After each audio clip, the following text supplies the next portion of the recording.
those top two, which will be a total of 4 players, they'll go to a more familiar double elimination format, which they're going to be playing in a best of 5, I believe, first of 3, best of 5. So, so yeah, we do have both. We have round robin, and we have the more familiar double elimination leading up to the grand finals. So that should be awesome. Yeah, no, you know, speaking of those, just the way they pick the pools, right? And you saw how the first pick, you know, JDCR sent me straight over to Saint's pool. You know, and I think everyone understood. You know, you understand why. I think if Saint was in that position, he would do the same, right? But yeah, it's just like I liked his response of, I want to play him in grand finals. Yeah. JDCR right. writes storybooks for a living, huh? He wants to make a fairy tale. He's a writer. I listen, I'm all for it. I'm reading it right now. Yep. All right, we've got Leroy, the Tekken style character with all these options versus Geese, your 2D character for today. Mm-hmm. Twilight Conflict, here we go. Oh, ooh, it's flying too close to the sun. Yeah, that's a cool sound. Whoa, this stage is looking pretty cool, and that plane is. I'm worried about all these noises in the background. Oh, okay, here we go. Yeah. Man, how many times is that plane gonna circle? he's waiting too. He's like, let's get this started already. Round 1. Yeah. Here we go. Redman versus Mill. Yeah. Like I'm saying that, like I'm mashing the 2 syllables up as one. Oh. Counter hit, but no bad trade here. Just feeling each other out right now. You can tell. Trying to get in the groove, poking each other. Yeah, neither wants to take a big risk because counter hits will basically win you the entire round for either character. Yeah. Ooh. Oh, down 4 there. No counter hit. Oh, he walked into that.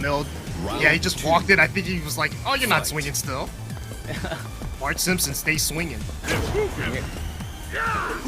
They call that Feng move the Bart Simpson in Chile, apparently.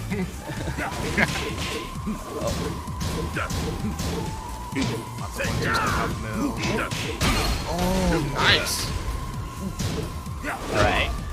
Oh, jumping. Wow, puts him at the ground. Counter hits there.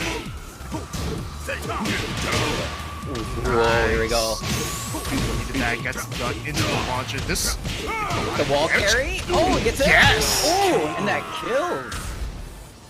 Yeah, I thought he was gonna have to break the wall to kill, but didn't even need it. Yeah, up 2 rounds here. Breadman looking good.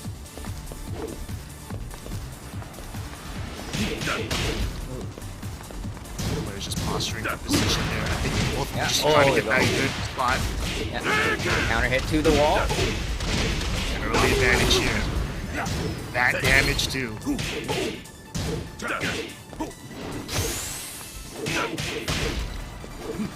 KO. Nice. I love the pokes here. You know, Geese as a 2D character, his jab and down forward 1 is such a strong move, just in a Tekken sense.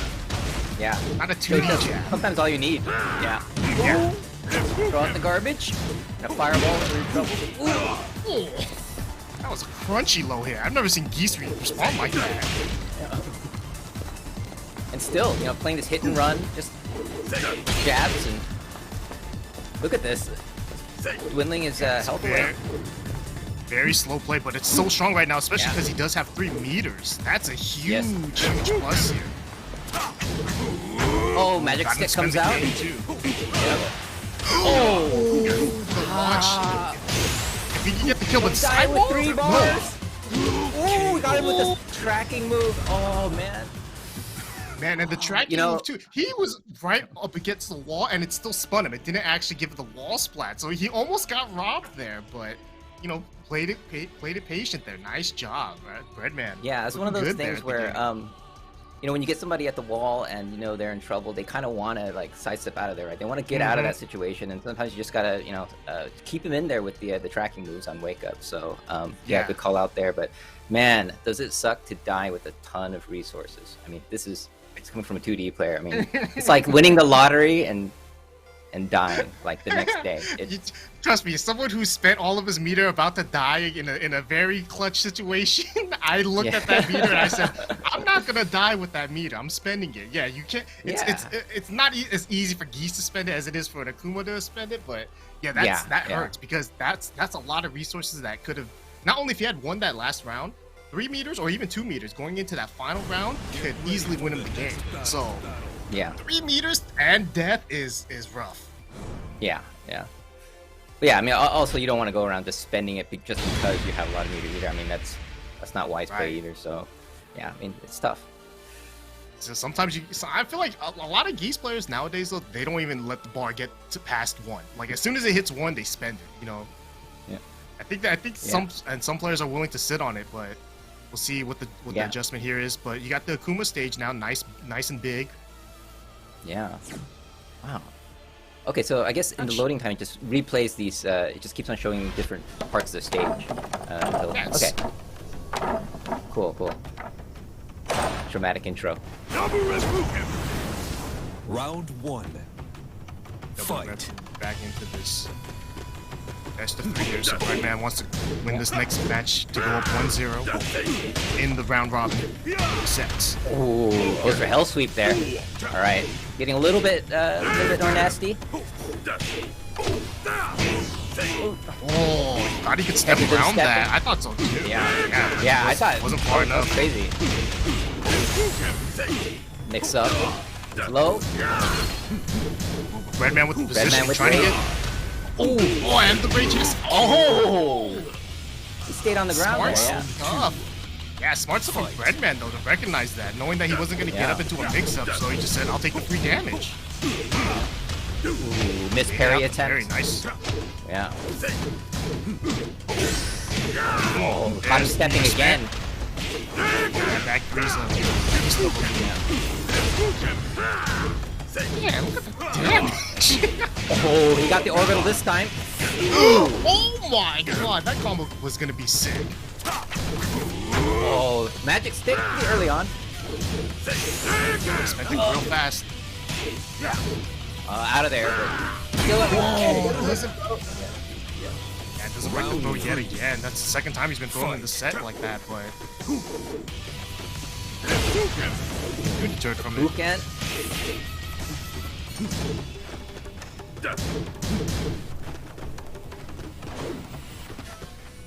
Wow, just not too much commitment right now. They're tied up in rounds. Nobody wants to give anything away. I think Redman recognizes too that if he gets hit once, it's a Geese combo. He might be dead. So he's got that meter. Yeah.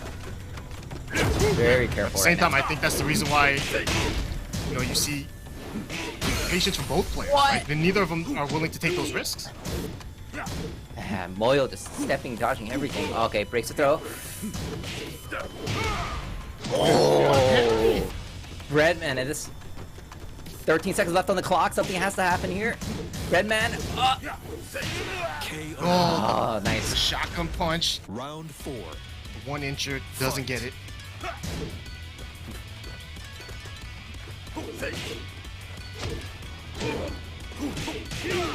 More lows this time. All right, gets the launch. That was a nice whip punish too. Oh, punches him on the ground again and again. Okay. Oh, gets the wall flat. When he gets to the wall again, no. Oh, nice the position here from Moyle.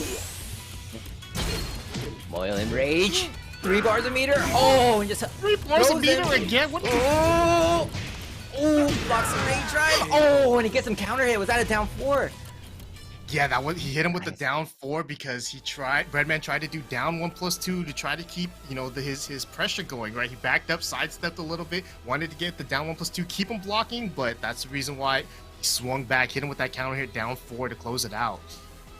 Man, it's weird, right? It's a very patient game, and then it's just burst of offense immediately. Like as soon as one person gets a hit in, it's downhill from there. So that's crazy. They're willing to play so patient up until that point where they both are just like, all right, quick draw, and then they both just fire every bullet. Yeah, you see this kind of the pacing of the matches. Like you have top players, a lot of them will play conservative at the beginning, and then they'll start opening each other up slowly and slowly, and then as the games go on, it starts becoming a slugfest. And I don't know if this next game we'll see something like that. So yeah.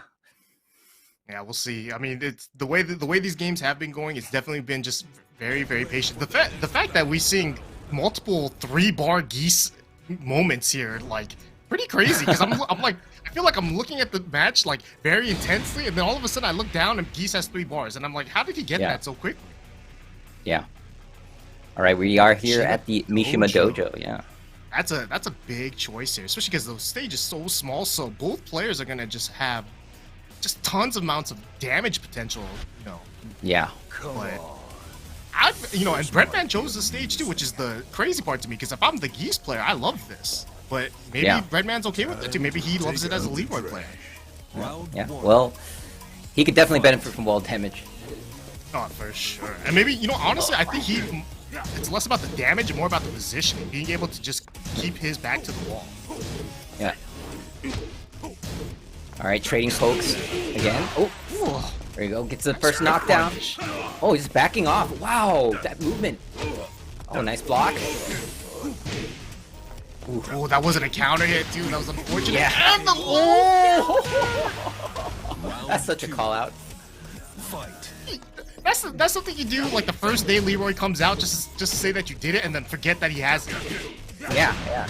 Programmers have to change the animation to remind you. The only people that do that are real Leroy mains. Yeah. Oh, here we go. Just caught him at the wall. Moyo. Look at this positioning. Oh. Man, Redman got caught just moving, stepping, not sure what, but he got hit. Yeah. That's that Mishima Dojo small stageness. What a low parry though. Redman needed this. Oh, the safe launcher. Launch. Oh, down 4 counter hit. That down 4 counter hit has been amazing for Moyo right now. He's been doing it so much, and it's been hitting so much. It erases life bars, that move. With meter? And the thing is, it's a hard call out too. He's not like continuing the string or anything. He's just doing it just by himself because he's either he's using it as just a regular poke, and if it launches as a counter hit, fine. All right, he's got a bar, threatening. Ooh, okay, nice punish there. He did that. Breadman here needs his positioning. Nice. And commitment on the beautiful. duck. Yeah, like you said, the commitment on that duck. Like lesser players would have gotten up with an early punish and gotten hit. The other thing too is that Breadman hasn't really been using that poke so much, so that was just a good call out. Yeah.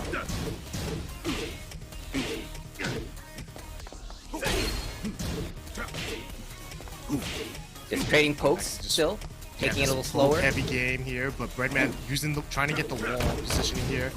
Oh. Wow! Man. Sick. All out there. For the mid this time, because he got called out on the low parry. Double Rupuken. Ooh, good throw break. Yeah. He did that. He was doing it. Alright, everyone break throws. Yeah. That's a good step, but did it punish? Yeah. Oh, and that's going to be 2-1 Moyo taking the first game of this tournament. Yeah, so it's first to 2 in this round robin set. So Moyo takes it over Breadman.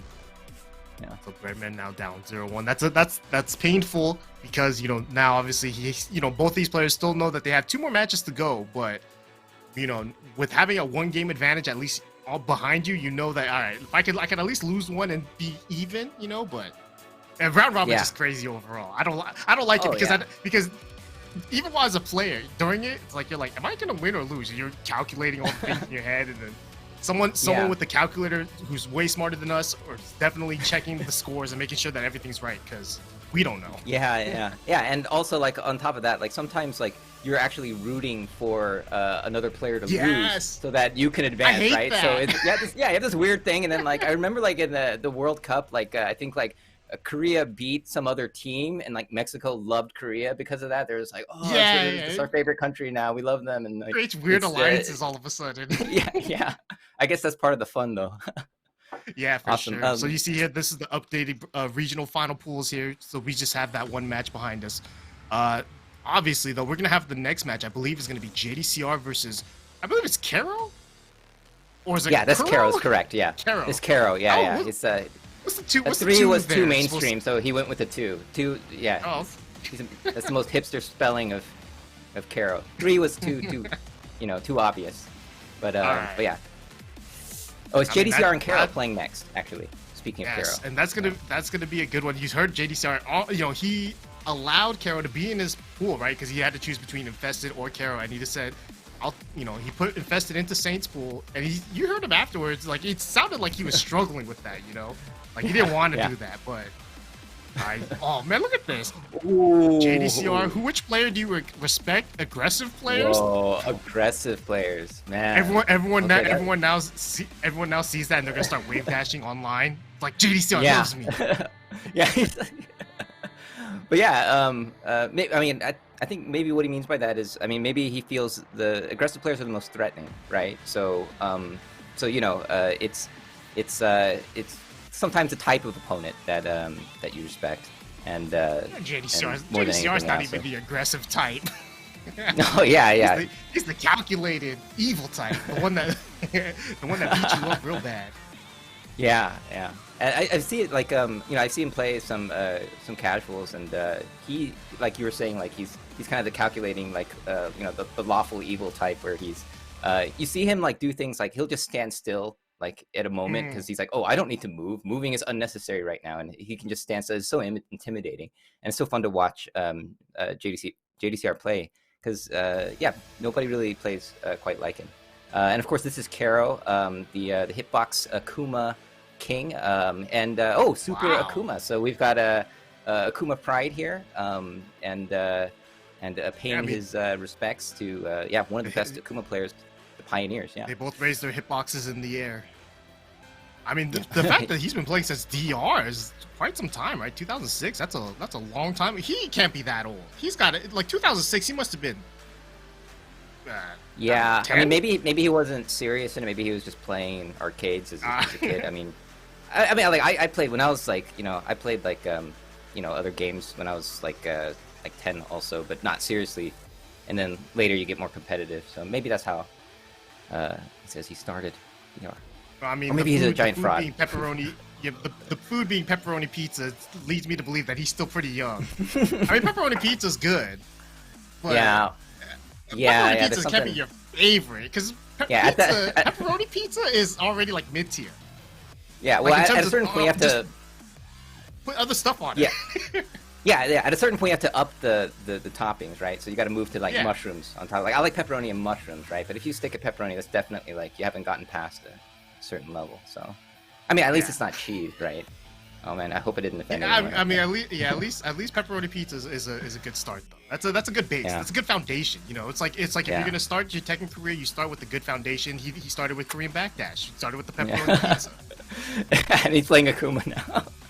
Yeah, foundation, see, right, yeah. his toppings out real. Yeah. His toppings out real Yeah. funky, real fast. He started with Traditional pepperoni jumping pizza. and Yeah, traditional air fireballs. Traditional Tekken air fireballs. cuts his pizzas in squares. Oh no, what are you Yeah. doing?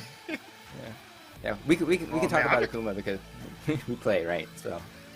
I mean, I love watching Akuma now, especially because, to be honest, I haven't been an Akuma player, I would say, for about 2 years, ever since Ganryu came out. So watching Akuma and the way he's being played now, it's kind of interesting because, a lot of the tools that I had, these players don't have, right? Forward not being a counter hit launcher anymore is, for me, like, devastating, right? But for these Akuma players that are still playing, it's like no big deal. They manage, because they recognize that Akuma, outside of everything, is still such a strong character. Yeah. Well, it looks like JDCR is going with the Dragunov pick. Fight. Probably feels that this is the right pick for the matchup. Ooh, going for down 2 immediately and a definitely counter think hit. Messed with the wall standing 4, but I definitely think this is the right choice here. JDCR, not only is the Dragunov pick a good pick matchup-wise, but JDCR's Dragunov seems to just have a good read on Akuma's. Like Oh, what a block there that on the was sweep. Yeah. Yeah, like That was- having having some experience against JDCR, it just feels like sometimes you feel like, oh, this will hit for sure, this sweep, and it never hits. Yeah. Wow, and the classic 100% sidestep combo. launch. Nice. JDCR, And the wall oh, bounce looking like too, in the JDCR right now. corner. It's bad news for Kero. Oh, jumps out of there. but- Wow, he doesn't Yeah. even let him like Round do anything. Yeah. He jumped out of there and like, no, I'm gonna stuff your sweep. You know, and that's a situation too where Akuma players generally have the advantage. So, JDCR took a risk there, but he won because he recognized that he was gonna, you know, be quicker in that situation than Kero was. Yeah, and that forward three, you know, one of the best tools that Akuma has. You know, if you get sidestepped, it can get punished pretty badly. CBM taught me that, or showed me. And Kero's, you know, he's trying to, he's using it still just to close the distance. Oh, that's a Yeah. great punish to that Oh, down there we two. go. Oh no, he drops the combo. Oh, Got a good punish though. yeah, Not out of this yet. yeah. It's still JDCR. Can't, Being aggressive, can't keep blocking. running too. Oh, Oh, oh, he kind of do jump. jump there. I think maybe a misinput or something. fight. yeah, probably a missed sidestep or something like that, trying to bait maybe a Yeah. forward three. But Oh nice, my there we go. Kero God. now with the real punish. Yeah, and now he's getting the Gonna combo. get the ball, too. Are we gonna see some fancy Oki here? Or an extra jab Ooh. there, try to go for a stand Yeah. too. Not sure what that was gonna do. Maybe misread the wall, or maybe had a setup for no tech. But nice, JDCR just Oh. swinging. Oh, Wall nice! Flat. Yeah, that was crazy. Yeah, You that can't was press such a buttons great. against JDCR. Oh, he's trying to get out of the corner. And JDCR like, no, you may not leave.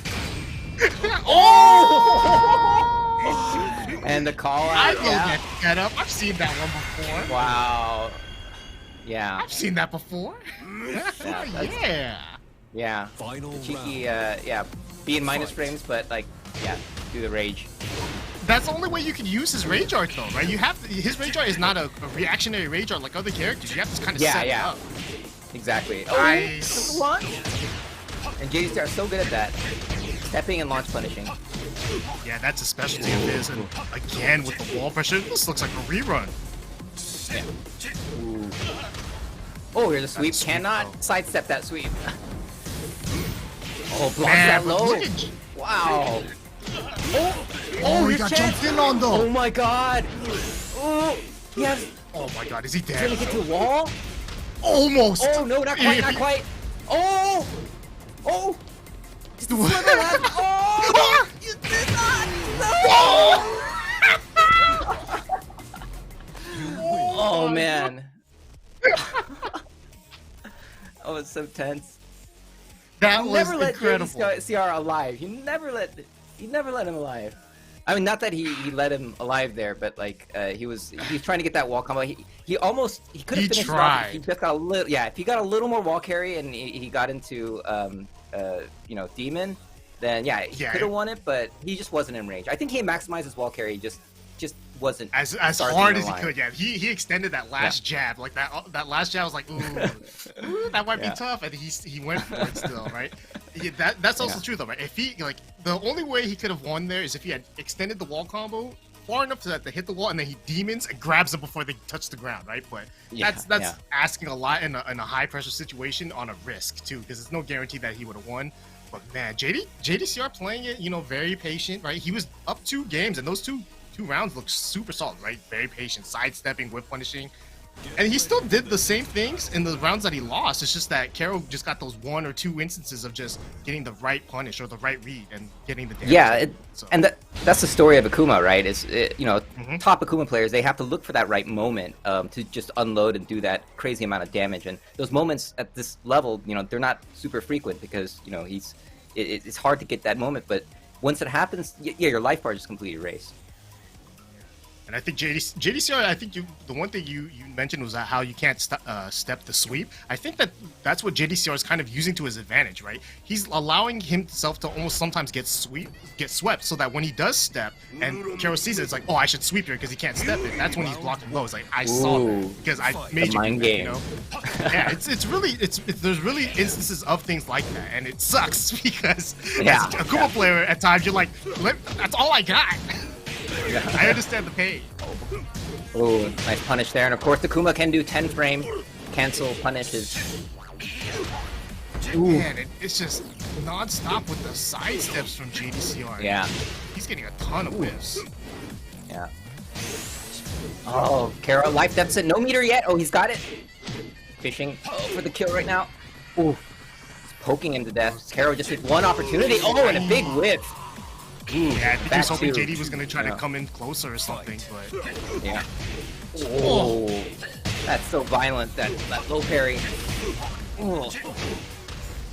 Oh. Nice wall jumping 3-2. Oh, blocks the sweep. Wall kind of saves him. Oh, here we go. Right. Gets him with the down 3. Wall carry. Oh, missed the dash. Drops the combo. Nice save, though. Red Fireball does make it safe. Nope. Back 2's coming out from Karo. Trying to maybe get him... Yeah. Oh, down just two stopping again. him from Oh. stepping, but... Round 3. JD looking super strong here. Yeah, and running away with this. Kara looking like he's in trouble. Oh, didn't quite get the punish. All right, here we go. There was in this position last time. I remember he did make that little comeback, so he definitely still possible. Needs to keep JD in this corner. And got lucky though. JD could have launched bad. Yeah, the focus attack a little bit late there. Gets punished. Yeah. Oh, God, low into the mid to man. finishing the string. You win. Yeah, that was The that was classic. dominant. Yeah. Yeah, I mean, it felt like the round Scaro one where it's just like I blocked something I really needed to block and I punished it as hard as I could and I kind of barely won, you know. But when JD won, Yeah. it was dominant. It felt like first of all, JD in that mid range stepped everything. It was like everything Yeah. that could have been stepped, he stepped, and then when he needed to block the low, that's when he did. So his defense in that matchup was incredible. Yeah, and you know, this is one of the things about you know, playing against Takumas. If you can kind of you know, stop them from doing their demon flip shenanigans, you know, teach them like I'm going to jab punish this, I'm going to launch float punish this, then you basically limit the options that Akuma has. And you know, you saw that Kara was playing with much more limited tool set than maybe in some other matchups. So good stuff to JCR there. He definitely, the one thing I noticed that he definitely was not he's a very grounded Akuma player, not jumping a ton, right? He did jump when he lost that first game, but other than that, he's been a fairly grounded Akuma player. So I think JD kind of makes you like that too, because if you start jumping, he's gonna be willing to poke you a lot. And you know, Dragunov in general is a very decent character against Akuma, and I think JD was just very on top of that. So look good, and Yeah. I think JD is definitely going to be coming back next. And he's gonna get a dose of another 2D action. Ooh, all right, we're going through the 2D gauntlet. Yeah, right. Hey, tell me about this back. army soup. I've heard so much about it. Army soup is a pudechige, which is historically, I think it was kind of when the U.S. military was in South Korea. I think they basically had all these weird ingredients that the Koreans never saw, and the Koreans were just like, oh, let's just put all this stuff in a pot and like see what happens. And it basically like it's like ramen with like it's a base ingredient, and then there's like, you know, like spam and like slices of cheese and like, you know, like typical American ingredients. And then like it became such a big thing in Korea. Now there's like restaurants that only serve that in Korea. So it's like yeah. So Man, kind of it's so awesome just to hear spam as like a just an ingredient. yeah. All right. Yeah. You know, these players. You know, this is the thing about the Korea region, right? There are players that we don't know. You know, that are just like, you know, underground players that are very strong, but they almost never have like a presence. Maybe they don't come out to play, but yeah, there's a lot. And actually Moyle is kind of one of those players that like he never really got a chance to leave Korea somewhere. I mean, he went to Evo Japan that one time, the final one, before everything happened, and he proved himself there, and but that was about it. I think he got like ninth or something, I want to say, but I think if he was if we were doing more tournaments abroad internationally, I think more people would know about him. But I think a lot of the viewers now at this point, know about Moyo and his geese. It's just we haven't seen those. We haven't seen the chicken mirror match. I know a lot of people have been, requesting that and stuff. And hopefully we can get to that. I mean, that's gonna be we're all just kind of waiting for it, right? Just hoping that once everything gets back together, right, we can finally see, all the region. I want every region because I've seen a lot of not just from Korea and Japan and America, Europe, right? I've also done commentary earlier last year for the South America region as well. Southeast Asia has a crazy region. So like, just being able to see all these like strong regions play against each other, as well as so that we can just dream, right? It's about like who's the best. Yeah. And then eventually we're gonna see it one day. We're gonna see it. That's the exciting part right now. We're kind of building up these weird storylines, just like, is it really Japan's game still? Like, that's the kind of story. Yeah, it's like like online's not the same as offline, and so there is a building up of story. For sure, and it's gonna all come out one day. But we are here in the Lydia stage. I guess we get a little extra peek at this beautiful stage. I actually, being quarantined and stuff, I actually prefer this stage because it kind of feels like you're on vacation. I don't like it because it reminds me of getting sand in my shoes, and I dislike that. Round one. Oh man! It's like when I'm watching him fight on the sand. I'm like, take off your shoes at least before you get in there. All right. JDCR rocking the Armor King though, the classic, right? I think I like that from JD. I like the fact that he's now playing both characters kind of at a high level again. I always felt like he kind of shunned one for the other, but now they're both equals. It's hard to say like pocket character at this point. Yeah, they're both in the pockets. Yes. Oh, that's what I think of your wave dash, says Moyo. It's that counter hit. Oh. And this bottom portion of the stage, the sand part, much bigger. Oh, and the down four counter hit. Yes, the classic. But Moyo still without meter. Oh, where are you sidestepping? Oh. Nice low parry here, but 10 seconds left on the clock. Is he gonna go into rage? No. 5 seconds left. Something has to happen. Will they use the rage? They won't. Oh. Round two. Fight. Then that was actually a very strong round for Mill, just because also he spent the meter, but didn't get spent, so he still has the meter for this round.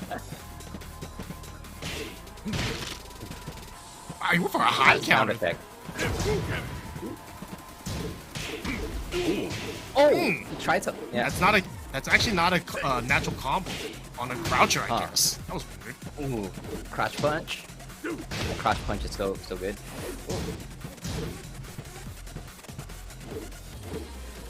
Yeah, a lot of respect. These two players. A nice duck on that punch. Yeah, you see that. Well, these players are just trying to fight for that positioning, right? They don't want to stay in that corner. JDCR moved his way out of there, but now down to 15 seconds yet. This is going to be this fight, huh? Yeah. They're going to go down to the final 5 seconds every round. Yeah.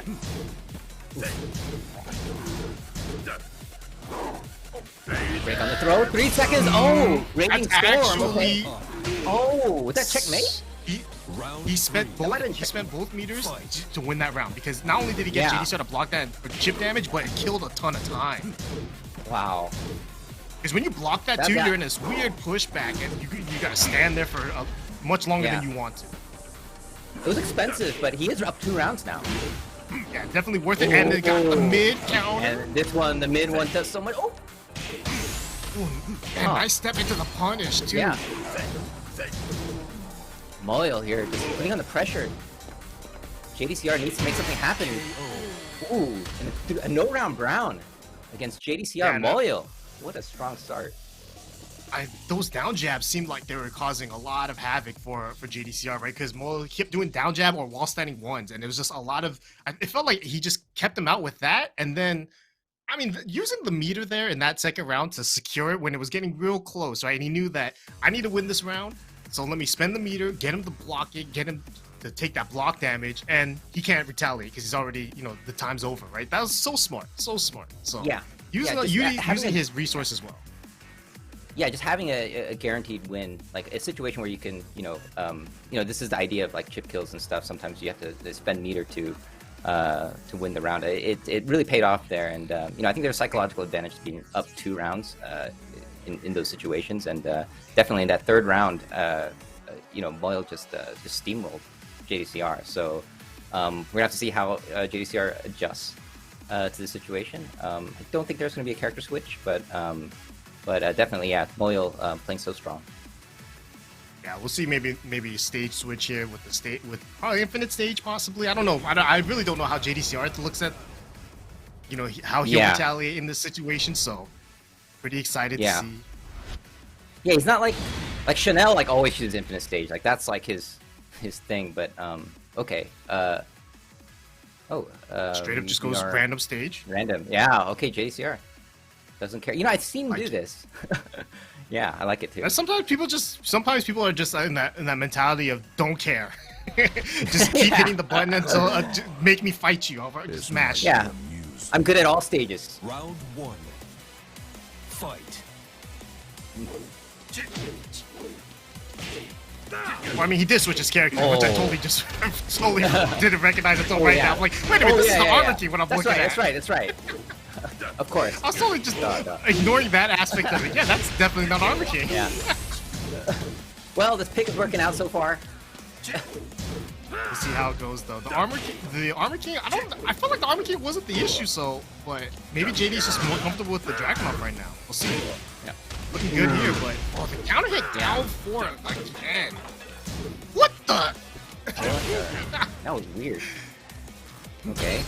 Dragunov just had to go look at the carpets real quick. Just turned around. The middle of a fight. Wow, JDCR, how are you still alive? Oh, this is the most patient player in the world.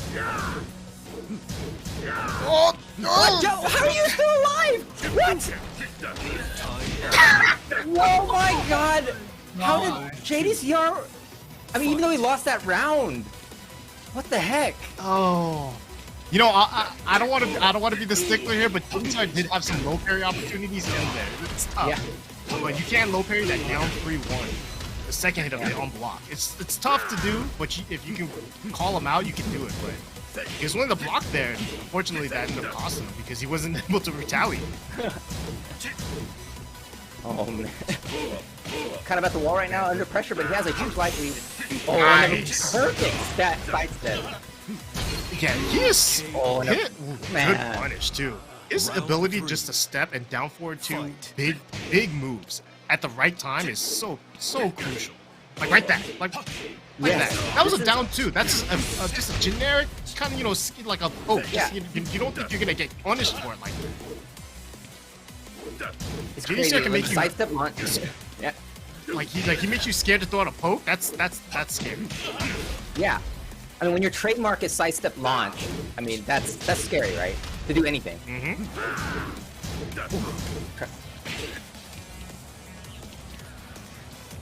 All right, keeping him at the wall. Cannot escape. Okay. JDCR. Make some space. This is a small stage. Ooh. Breaks the grab and he has Ray. He can do Rage Drive. Oh, and yes, he and does. Him. Yes. KO. I mean, those Rage Drive combos always scare me. I always feel like because they have to bounce again. It's like they're gonna drop this combo. Every time I always think that.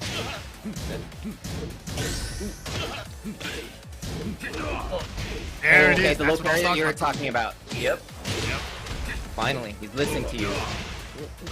I think he knew that in those situations, like you know it, and you're just like, you're not thinking about it because you just can't worried about blocking. Ooh. And JDCR, Loyal just living at the wall right now. Finally getting a little bit of breathing room. Wow. Right. So dangerous right now. JDCR trying to get out. Loyal says no. The ability for JD just to have his back to the wall and not be scared. Oh, but that jump in. Oh, the jump. Oh my God. The one jump in. On the down forward.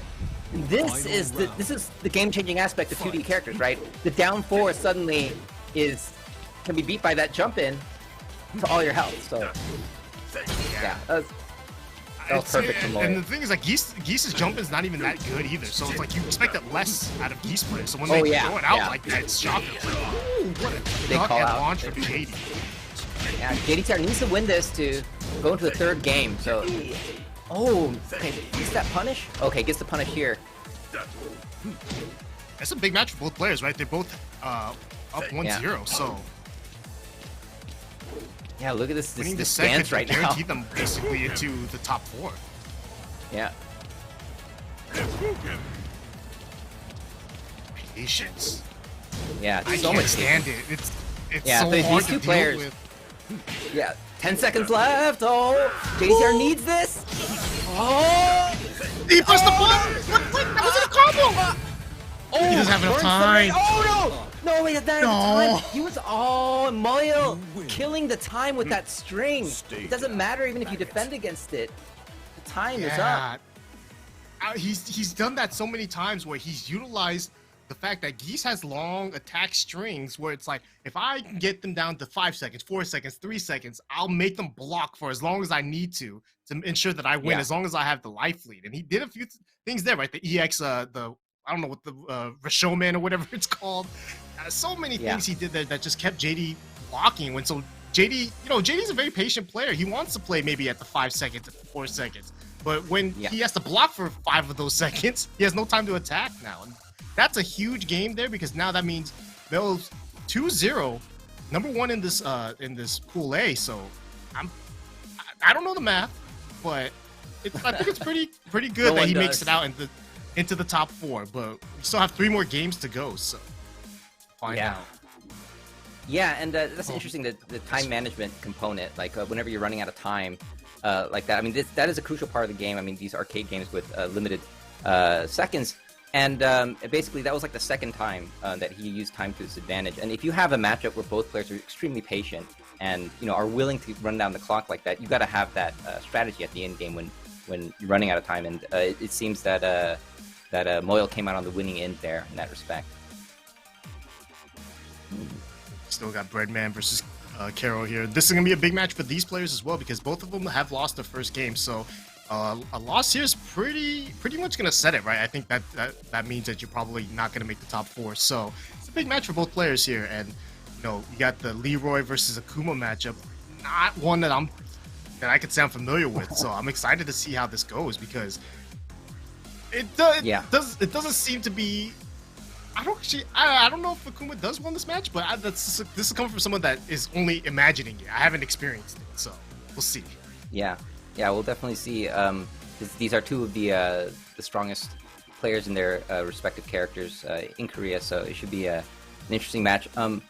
It's kind of, you have Breadman playing Leroy, which I remember like back when they were talking, these characters came out, like, oh, these characters are so strong, and we were talking about how strong Akuma was, but people pointed out that Leroy and Fakumram are kind of strong, but at least in like a Tekken way of strong. And if you look at like a character like Leroy, he has familiar Tekken things like orbitals and stance shenanigans, and he's got the parries and the hell sweeps and all that. And then versus Akuma, who just kind of turns the rules upside down. So this should be kind of an interesting match. So Breadman did get the home stage advantage, I guess, because he's gonna get his cool song at the final round here, the Dragon's Nest. Oh man, the rain. What are you fighting for? Oh, it's raining now. It's not raining now. That made no sense. Come on. All right. Round 1. Round 1. Fight. Ooh, he just stuffed that forward 3. Oh, the Trade counter, in back two. Carol's favor. Yeah. Yeah, that back two is. that back two Yeah. is actually kind of nice in terms of actually evading high moves sometimes. Yeah. Ooh, get up Nice. so I can finish my combo. And again, Hard Tatsu. Again. Oh, right. Something I've noticed the Pakistani Akuma players do is in that situation, they'll try to step a little bit off axis to try to get that Tatsu to kind of do that re-wall splat thing. Like, they kind of try to force it to happen. Yeah, it does. So- Yeah, you can get a lot of damage from that loop. Yeah. Ooh. It's the ground punches. Oh, Ooh, man. oh, Redman overhead, kinda overhead getting a little- again. I think Redman's getting pretty aggressive here in this match. Yeah, It's kind of yeah. kind of ballsy, I want to say, just because Akuma's one of those characters you make a wrong mistake there, jumping's gonna take a lot of damage out. But Yeah, Breadman not but it looks like scared. Breadman. Yeah, Breadman's definitely not scared. This is completely different from last match. This is a slugfest. Look at this. Meter dump. How much damage it's gonna do, how much wall carry. He maxed damage that combo. That was incredible. 1-2 with punish there. Oh, Nice. Got the jab though. with that back two. Oh, and he gets the splat. And this is gonna finish it out for that round. Round 4. Yeah, I think Breadman something with the Karo's round doing. up. He's Karo's swinging a lot in that mid range, and I think Breadman is swinging back. He's willing to challenge in those situations. So Yeah. and it's been paying off for him. We got the music. Ooh. Oh, sweep. We got the sweeps. Yeah. Oh, Nice what a whip whip punish here. punish. That was Perfectly beautiful. executed. Yeah. Yeah, and the Both wall. players are so for the proud. three. Oh, and he gets the pickup. Nice. Fancy Akuma stuff to OP. Oh, he Yes. gets some low You don't meter back roll this that. time. That pickup's guaranteed.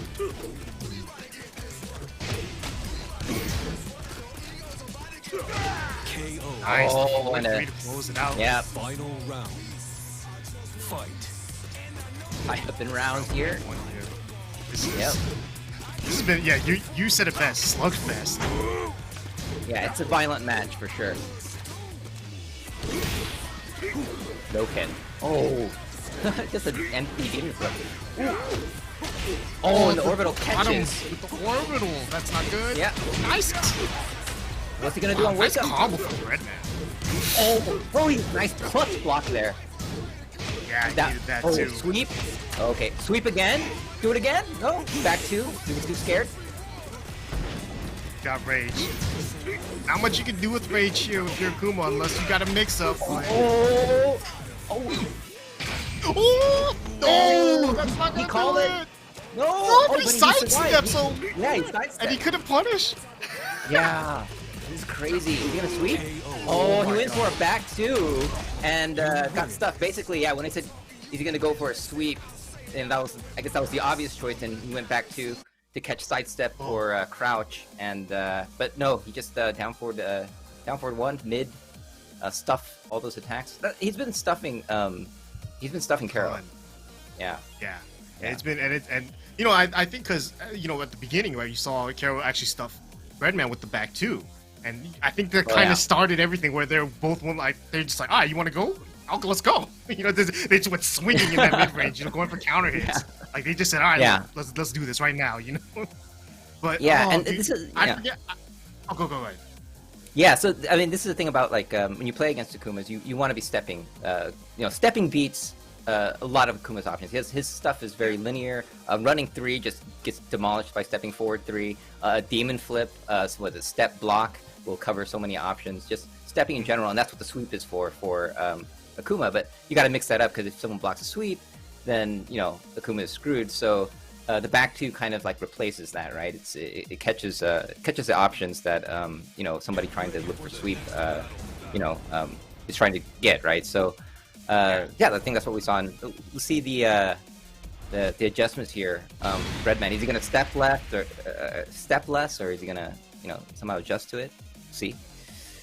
But the nice thing about the back two is that got buffed. There wasn't a homing move when it first came out, so the fact that it's a homing move now as a counter hit launcher is such a nice addition for. Oh wow! Okay. Yeah. The hard thing about it is that it's still not the best ranged move, so it's like, when you're in the range to do back two, you're probably in range to do down three. So it's like as an Akuma player, you're almost down thinking, oh, look at that again! They both challenged in that mid range, and Breadman won. Yeah. And look at this, my over God, 50% from that. Yeah, Sweeping that his was way out of there. 50%. Overhead, yeah. Ooh, just air fireball. Look at this, is so violent. He's just trying to. Wow. Nice. Yeah. Redman looking so good.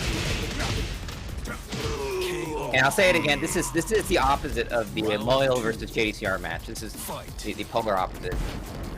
Yeah, for sure. I mean, sometimes Akuma, you know, if you play Akuma like that, and the thing is, Kuro is definitely not the like super aggressive, like scrambly Akuma. You know, he seems to be very, very patient and very calculated with it. But Redman brings it out of him, I guess. Definitely. Now both Jaiki and Judy taking each other out. Oh, here's a hell sweep. Nice.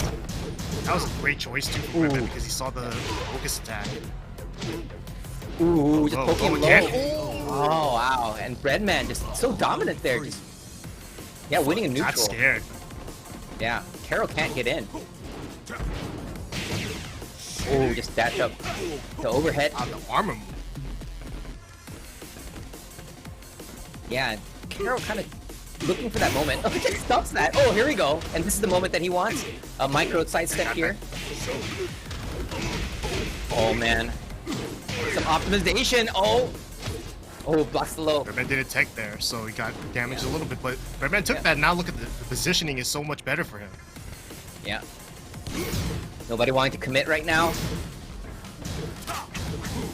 Oh, With here the comes little the lead, stick. Redman using the cane. He was always. I feel like he always uses it at the second or third round. Never the first, and never the last. Yeah. It's a good move. Oh, okay. Jump in with the train, but no! Oh, it's gonna be scaled, but is it? That was good though, because 10 seconds. Look at that. Yeah, He needed yeah. this time. Oh. But still, in the life lead. Oh, he tried for a health sweep there. Yeah, yeah. Jump beats any low like that. I mean, and for Breadman, he probably was doing it not expecting Karo to do a jumping because he hasn't been, you know, jumping in like that. You know, he hasn't shown it. So Yeah. Karo, you know, Yeah. utilizing the Akuma trick barely, but he does it when he man. needs it. Oh, drop the combo. FADC though. That's crucial. Yeah. This is the thing about Akuma. He can punish things that most Tekken characters can't punish with that down 2 conversion. Oh, here got we the go. down 1-2 counter hit though. Yep. Oh, this drop is the combo, but yeah. Carol's been dropping some crucial combos. He won that round, tying it up. Fight. sometimes yeah. you know those drop combos can lead you to scrambles that help you out, but you don't want you Yeah. obviously don't put yourself in that situation on purpose. Yeah, yeah. I think as a cool But, player though, you learn where your combo drops normally, and then you learn how to save it on the fly. Yeah. Breadman with a huge life lead right now. Oh, Nice Carol! step into Oh! the back too. Yes. And this is Perfect. why you punish. step against Akumas. Yeah. Yeah, he kind of anticipated a little bit of you know, just a little bit of kind of like frustration or maybe even like hesitation from Karo, right? Saw the jump, sidestep, got to the back, got the wall spot and everything. So great defense there from Breadman. Karo not looking too good now, down 0-2 in the pools. He's gonna have one more game in him, but the records right now, I think it's gonna be kind of interesting. It's gonna be a little nutty, I guess. Yeah, yeah. So, you know, I've noticed there's kind of an evolution of Akuma play in Tekken, right? Obviously, there's been the buffs and nerfs and such, but it's you've definitely seen the way Akuma players, they have to change the way they play, especially with the nerfs this time around. And yeah, Karo definitely not in the air as much. And yeah, like you said, he's down 0-2, Moyle up 2-0, Breadman 1-1, JDCR 1-1. So for Breadman and JDCR, you know, they're gonna have to win. And Karo, I don't know if you're 0-2 in that situation. Is that it, or is there like? I think all you can do right wrap? now is be the spoiler. I think. Okay. And you know what? Sometimes that position is not so bad, right? Sometimes people can play a little bit better.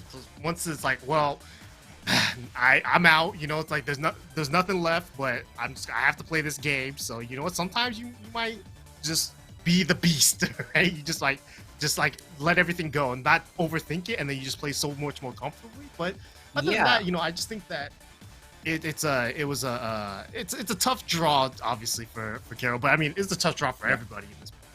Oh yeah, yeah, and yeah, like you said, I think being the spoiler, you kind of with this format, you know, some matches, not all matches are like super high stakes, as it is in double elimination, where like every single moment counts, and so yeah, being the spoiler, he'll definitely there will be less pressure, right? And it'll be interesting to see how he plays. But yeah, that's an Akuma player down.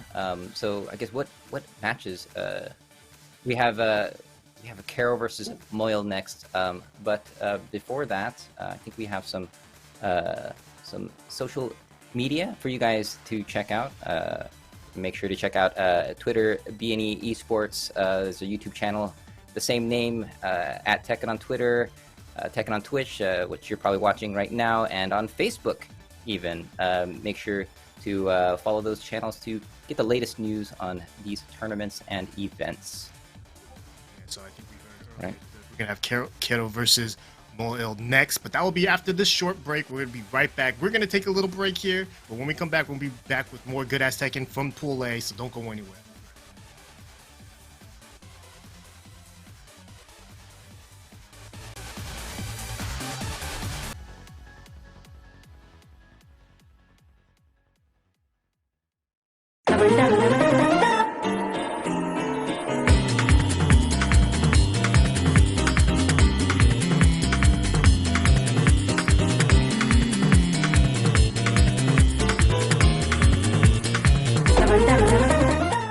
Who is Ogre?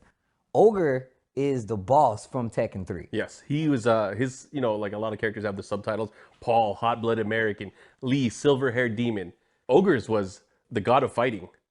So tell me a little bit more. I know you know more about this Ogre character than I do. All I know is I think that Ogre killed Jun Kazama, and I'm still mad about it. I'm honestly, I know Harada gave us the she's just missing, but until I see the body, man, this dude definitely killed her. There was an excavation site in Central America, and according to the stuff that was on the wall there, Heihachi's team was excavating, and they found out, like, hey, the god of fighting rests here. And it was interesting because this character, once he was unleashed, he started hunting different characters in the Tekken world. And you can see that he has borrowed techniques from different characters. He had some of Anna's moves, he had some of Armor King's moves, he had some of Bayek's moves, right? The battle with Ogre took the lives of some. Jun Kazama went missing after her encounter with Ogre, right? And that's one of the things that we see kind of like in the intro for some of the games. He battled out with every other character. I don't know which characters he's killed or if he's killed any, but obviously he overwhelmed a lot of them and kind of absorbed their skill.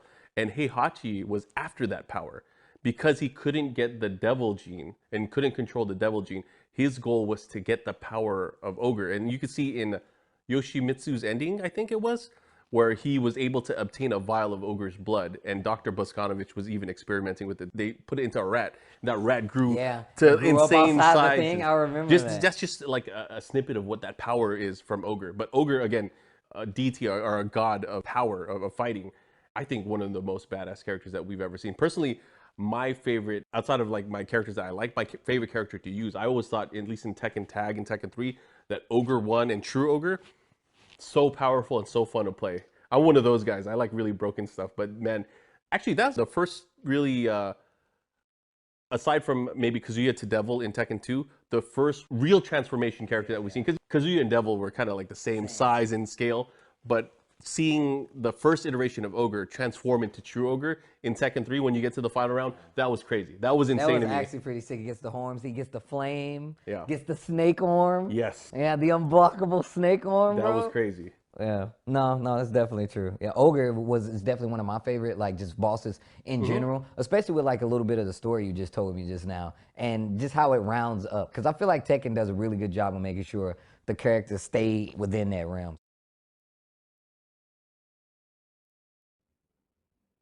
I learned so much there about Ogre. I didn't know, but I knew that he jacked a bunch of moves from all these dead Tekken characters.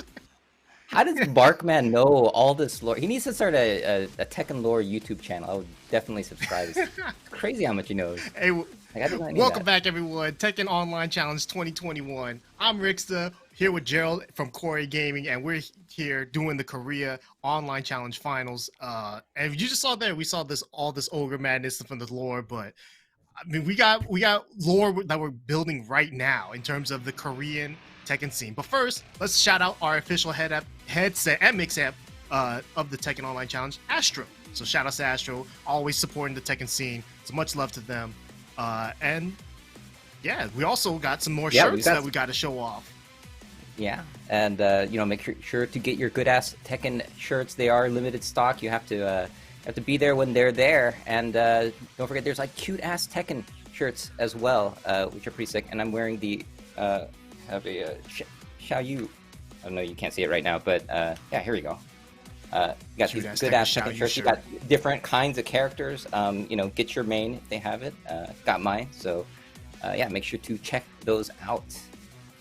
Can't get my main yet. Damn. Who do I have to bribe? Who do I have to bribe to put Ganryu on a t-shirt? I don't know. Did they have to talk Ganryu? I have to check. No, but, I mean, you can't put Ganryu on anything but a cute-ass Tekken shirt. That's all he is. But yeah. you can see here, we got the finals pools results going on right now. The next match, I believe we're going to have the 2-0 Moil versus the 0-2 Kero. So that's going to not really have such an impact on the final results, but it could. I have no idea. It might mess up seeding. I don't know. I'm not smart enough to figure that out. But what I do know is that this will be a 2D matchup that everyone in the Tekken community enjoys. yeah. Yeah, and you know, this is Kero. One of those players that you know, kind of made a name for himself more recently in Korea as the strongest Akuma player in Korea, but definitely paying respects to Super Akuma, which is a pioneer with the Akuma character. But yeah, even using the same controller and yeah, Kero has had some crazy highlight reels as well. Like there's if you go on his Twitter, there's been some crazy stuff some stuff off the wall and combo extensions, and it's just fun to watch high level Akumas like that. And of course, Moil playing another 2D character in Geese. This guy beats like top players. Like he can beat any player, and we saw it earlier. He beat JDCR. Yeah, and he's been beating these top players like Ni and JDCR in tournament, in Korean tournaments. And you know, maybe you guys haven't followed all those tournaments, but Moil definitely has been you know, one of the best players in Korea, especially now, and his Geese is just insane. So yeah, it'd be interesting to see how he fares against another 2D character in Kero. It was funny that you said that, right? About, you know, how he beat all these top players, right? You remember when Saint put him in the JDCR's pool, and he said, "I think he's gonna beat JDCR, and that's gonna help me." You know, so he was Phil Jackson. He was the coach. He said he put in the matchup. He's like, Shaq, go dominate, and that's what he did. And it looks like we are going right into the match. We're gonna have an Akuma versus Geese matchup. I highly doubt we get anything else. Yeah, you got this. Yeah, I think at this point it's almost like a pride. It's a pride thing. Who's the better team? Yeah. And Moil on Kwangdong Freaks, the team. These are updated teams. We have a lot of updated teams for this tournament. All right, here's a nice view of the stage again. It's so calming and soothing. I don't know, this destruction is. Yeah. As an Akuma player from the past, I've always liked this matchup. Yeah. Versus Geese, but recently it's definitely gone downhill. I think this matchup is a very, very interesting matchup to see. Ooh. That's a big whiff from Moil, but yeah. I'm not punishing him. Oh, and Kero just backing away. Moil just aggressively pushing in. Wow. Already at the wall, yeah. Oh, and a wall splat. He's not going to be able to get anything started. And you see the jumps? Yeah. The jump feels like it always comes at the last second. And the jumping... What? That was the most jumping 2D three. thing I've ever seen in my life. Air to air, jumping 3. What game are we playing? For the kill? That was sick. Yeah. Oh, sometimes your best anti-air is air to air. Yeah. Didn't think in Tekken you see that so often, but jumping jab this time. Yeah. This is 2D versus 2D. I guess we're gonna see that. Forward 3, yeah. Very carefully placed forward 3. Doesn't want to get sidestepped. Oh, is ducked and punished there on the miss input? Yeah, a lot of little mistakes here, but nice. Oh man. And that's what happens when you jump in and they sidestep. Round If you're an three. Akuma player. Fight. Yeah, Gotta be I think careful. Karo's kind of getting you know, falling into the same kind of traps. Every player he's played against so far has been on their bike, moving, sidestepping a ton. So his main Yeah. offensive tools like that, just right there, got whiffed because they're moving around. Yeah. And it's not like he's not trying to, you know, he has to use like back two and all these other moves, but he can't just Got keep the using those conversion. moves, you know. Oh, There you get it is. counter hit here. Forward four is Okay, also- here we go. Forward 4 is a good homing move, and it's a counter hit launcher. So back turn. This is get away from the wall. And Moyle's pressure at the wall we've seen is insane. Yeah. Oh, with the jab. Yeah, that's all he needed. Round 4. One jab. Put himself on the job. board. Fight. No, and Akuma, you know, he did get a buff in his jab range a couple, you know, seasons ago, maybe. But definitely, it feels nicer to have a jab that actually extends pretty far. Yeah. Ooh, and a wall break This here. is a Big ton combo. of damage. Yeah. Can we get the second wall? Yes, it is. no And problem. there goes his life. You could have taken it to the other stage if you Oh, wanted it's to. gonna Take it be- to Twilight, yeah. Twilight Conflict 1. Yeah. Oh man, and just perfectly punishes that heavy Tatsu, and yeah, takes the first game here. Yeah, this is looking all geese, all Moyle right now. So yeah, I'm not sure what Karo would need to do. I just feel like his options have just been shut out. Right? That's Yeah. kind of what it looks like. It's just like, you know, whenever you finally do that jump, you're not even jumping that much, and then you finally do that jump, and they punish it perfectly. You're just like, oh, okay, well, there goes that option, like forever, in your mind, right? And yes, Karo's just gonna have to try to find a way to get in somehow. And yeah, it's kind of hard to say what that is at this moment.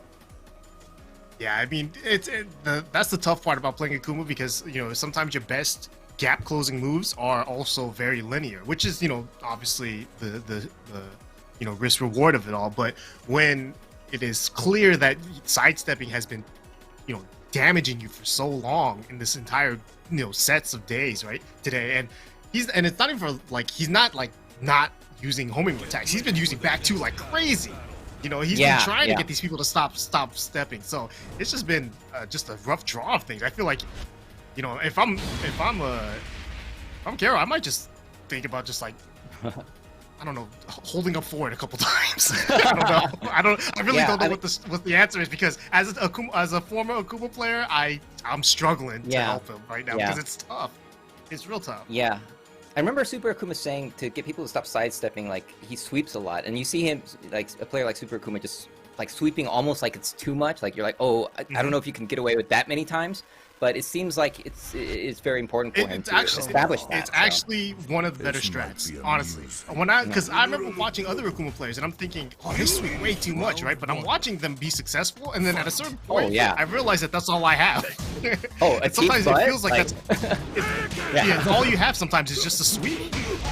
Yeah, and so we'll see if Karo tries to bring that out a little bit more, or decides to keep it safer. Wow! Wall flat. Oh. Oh, that was so unfortunate. Karo, so he canceled it into red fireball, which is supposed to be safe on block, but it is interruptible. You know, he threw an attack in there, and wow, styling, Round 2. jab, and then Fight. jumping jumping light. What? Hell yeah! I'm jacking these combos for all my Tekken characters. I don't care. I'm ending every combo with the jumping jab. Will that connect though? I don't... I'll make it. I don't know. Okay, I've managed dumb combos. Oh.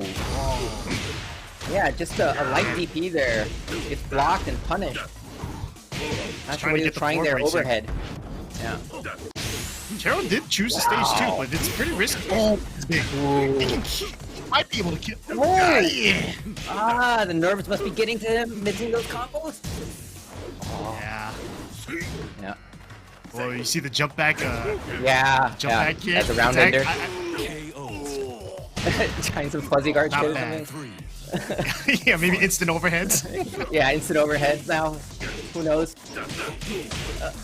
But yeah, definitely Karo's not sweeping. Like, yeah, he just took that out of his vocabulary. It's tough. Oh, there we go. He Down is forward getting- 1-2 punish. He's getting a lot of mids there. That's the thing. I think he doesn't need the sweep necessarily, but it's just these execution errors have been costing him. Yeah. He's had yeah. some opportunities, but the drop combos have been already there. Yeah.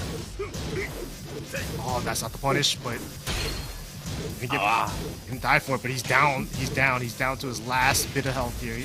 Oh, there we go. There's sweep. Oh, and wow. Jab, Jab, and jab, then, raging storm. wow. That's a message at that point. It's like, you know, when you call someone out, you call jumps out against Akuma with jabs like that, right? And it's like, you know, you're saying I've done this so many times, like I'm just gonna style now because, you know, you can't jump on me. And yeah, that's how you shut off those options. And I feel like I feel like Karo, he did one sweep that entire time, and and yeah, I think he was just afraid to do it. And yeah, if Akuma doesn't have a sweep, then yeah. I don't blame him. The way Karo played, it almost felt like everyone knew what he was about to do. Like it just felt like he kind of wanted to play not as aggressively as maybe he would like to, but it's tough. You know, and even at the end there, right, where he got jabbed out of his jump in, he did jumping Tatsu. I saw it. And jumping Tatsu actually is the counter to stepping his jump ins, right? So he was already planning on countering a step, but he wasn't anticipating the jab to just stuff him out of the jump. So a lot of just, you know, small adjustments here, but it's like one adjustment too late, you know. It's so unfortunate. Yeah. So I think that's going to be it for his tournament today, unfortunately. Yeah, I mean, but it is a stacked tournament. I mean, these are, you know, all the players that Karo played are super strong, and and yeah, right now, you know, JDCR is 1-1, and Breadman. So is Breadman. And so yeah, I think this might 3-0, be you're the big guaranteed. one. Yeah, the big one. Yes. This is the big one, right? So the winner of this is gonna for sure make it into the top 4. Probably lose. Will be the loser side, and then Moil is on the winner's side. So yeah, we already see one of the players in the top 4, but we're gonna see either JDCR or Breadman make it in. This matchup's gonna be interesting. Probably gonna be Leroy from Breadman.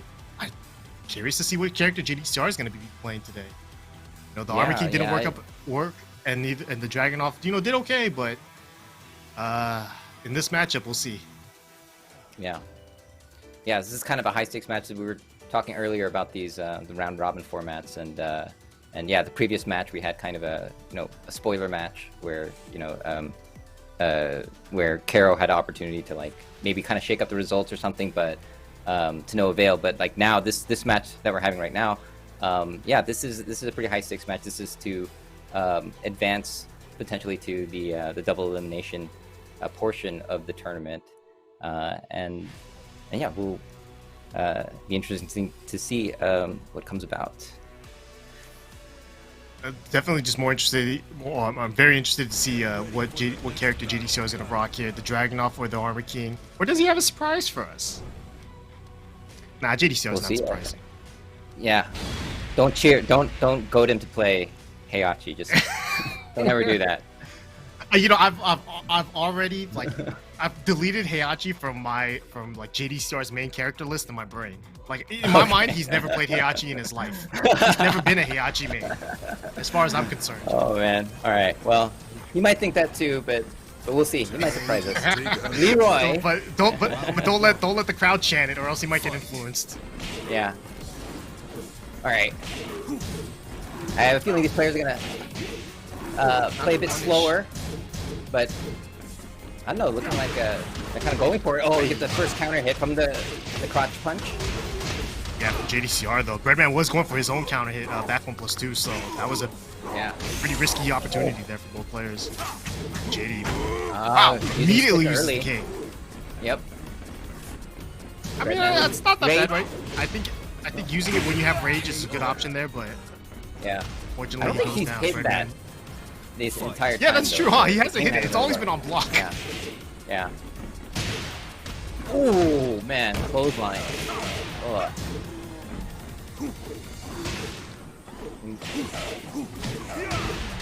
All right, Hell Sweep's coming out.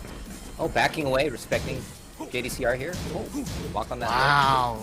Okay, these two might have played it a little bit because I don't know. There's a lot of. There's definitely some some advanced steps going on that I haven't been aware of. Oh, nice try. Wow. Breadman tried stepping, but JD actually dashed up before doing that kick to ensure that he was going to trap. Yeah. Oh, and again, counter. Big damage going to the wall. Oof. That damage. Breadman Breadman in a very behind tight right now. spot. We thought this was gonna be slow, but JD's playing extremely aggressive. Yeah. Like you said, it, He wants to feels be like they he wants kinda to be play someone each he other. respects. Yeah.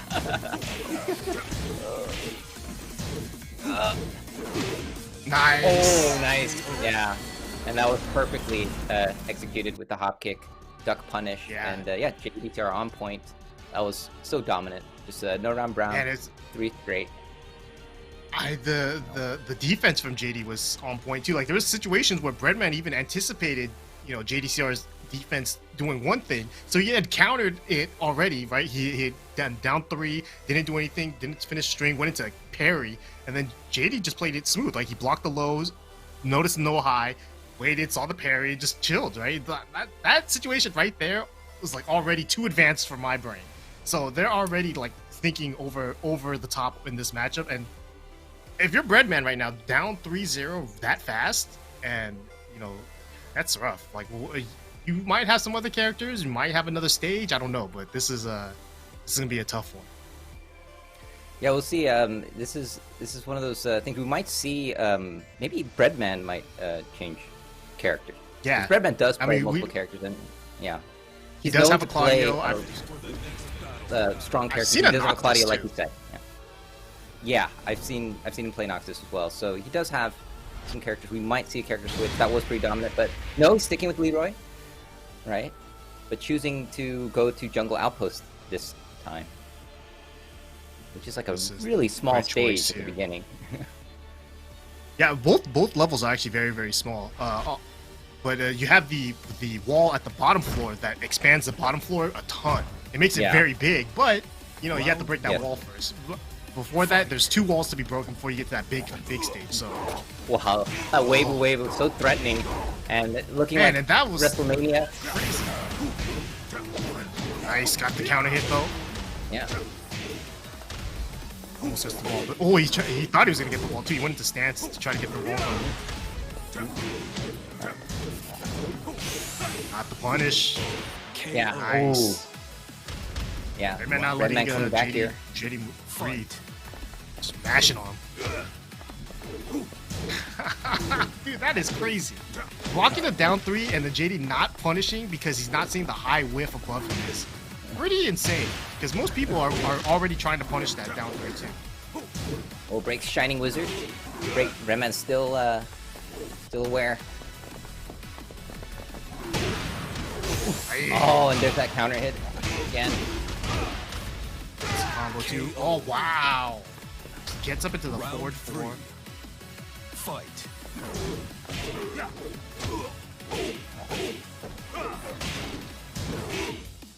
Yeah, this match is definitely faster, and it's kind of poke heavy right now, but it's like fast poke heavy. There's a stick, still 0 for 10 or something at this point. Nice. Oh, we're gonna go downstairs, it looks like. Oh, goes for the carry. Would that have hit the wall? If he had done a combo after that, would have been a little upset. Yeah, that would have been weird, weird looking. It's like a little tap, almost toe hit- tap, and he flies. Yeah, he just flew almost hit the wall. Perfect wall splat.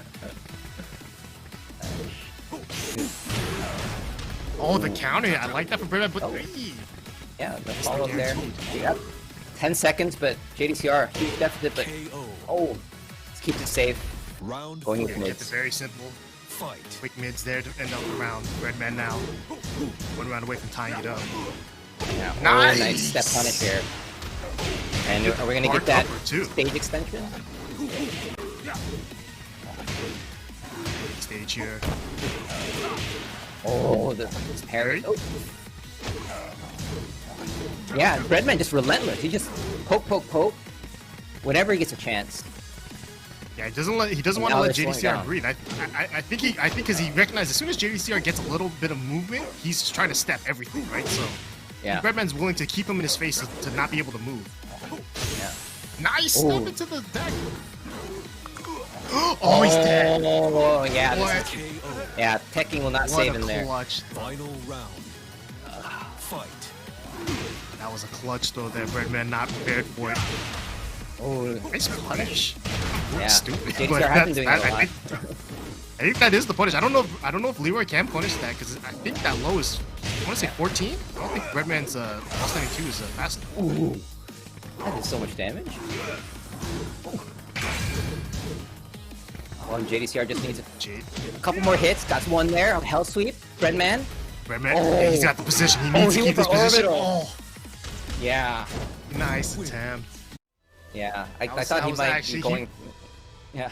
He Yeah, I bet thought he all might on the go for parry. a bunch of hell sweeps there. Like, you know, when you do like a hell sweep twice like that, it's like, well, is he just gonna do that like for the rest of my health bar? And he didn't. He went for orbital that third time. So I was. It's Yeah, all that way of play is so hard to do. It's like, all right, I did 1, 2, or 3 like of these really punishable moves, right? It's like I'm gonna do 3 of them in a row, 4 of them. Like when do you start to feel like your opponent is gonna be like, all right, that's enough, right? It's Yeah. scary to play like that, and especially in tournament. Yeah. Yeah. So I guess right here we got. We're still in Pool A. I think we're. I think we're finished. We're done. We're done. Okay, that was Pool A. Okay, great. So we've got the Yes. we got the results. It looks like Moyle and JDCR will be advancing to the double elimination bracket to compete for the championship. And then yeah, we got Pool B, which is still fresh, and no one has played each other. We got Genuine Gaming Saint, we got DRX Infested, DRX Knee, and DRX Chanel. So this is the DRX pool. Apparently, they'll be fighting each other. The DRX, the newly acquired DRX. Nice. It's nice that they're all, you know, even though they're all on a different team technically, right? They all went to this. They all you know got adopted together, so they're all on this new team, but they're all, you know, still the same team. You know, so it's not the members are still the same.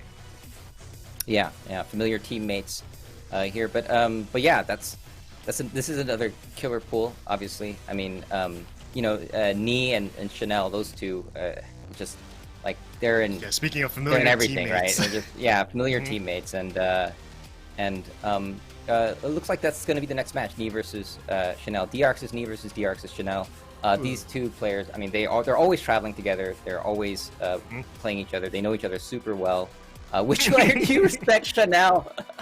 And what's Chanel gonna say? I hope Chanel says Nee. Oh no, it'd be funny. Chanel should say like someone like random, not Nee, in his favorite. He's gonna say like Zafina. Yeah, Zafina.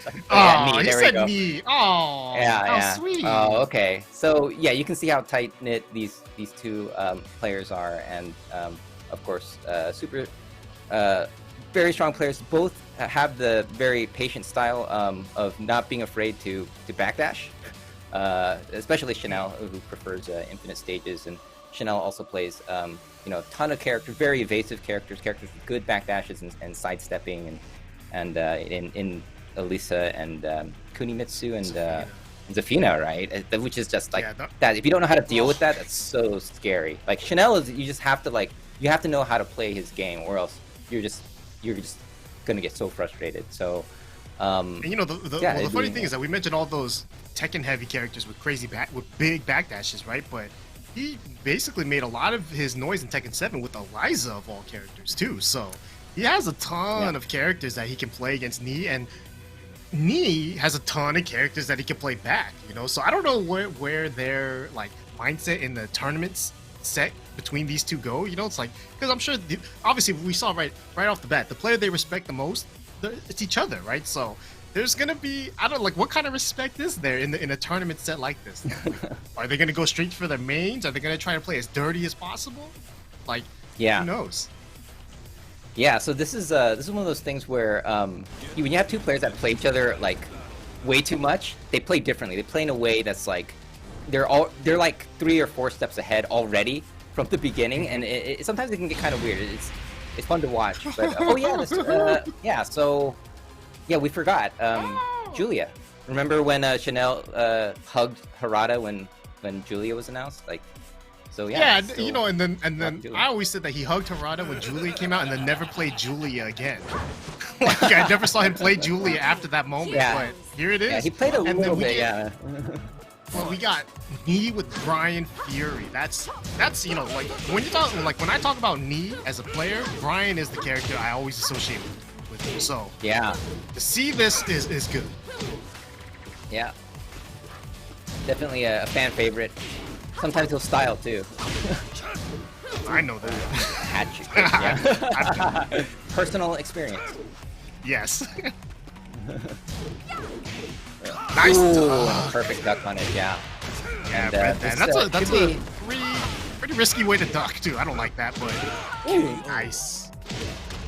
Con set up easy. Round 2. Fight. So intimidating.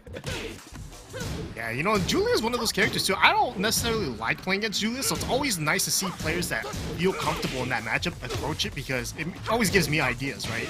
But Yep.